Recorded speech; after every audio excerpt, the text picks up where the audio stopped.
ప్రధానమంత్రి గారు మన రాష్ట్రానికి వచ్చినప్పుడు పల్లా శ్రీనివాసరావు గారు తెలుగుదేశం పార్టీ రాష్ట్ర అధ్యక్షులు, అలాగే గౌరవ విశాఖపట్నం పార్లమెంట్ సభ్యులు భరత్ గారు ముఖ్యమంత్రి గారికి 18,000 కోట్ల రూపాయలు ఈ ప్లాంట్ని ఆదుకోవడానికి మంజూరు చేయమంటే వెంటనే గౌరవ ప్రధానమంత్రి గారు జిఎస్టి చెల్లింపులకి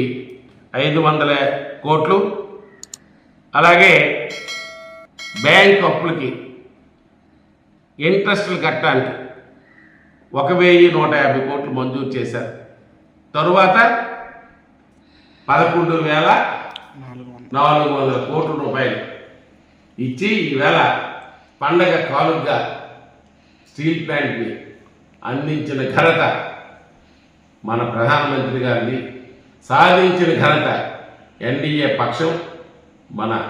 గౌరవ ముఖ్యమంత్రి చంద్రబాబు నాయుడు గారు, డిప్యూటీ సీఎం పవన్ కళ్యాణ్ గారిని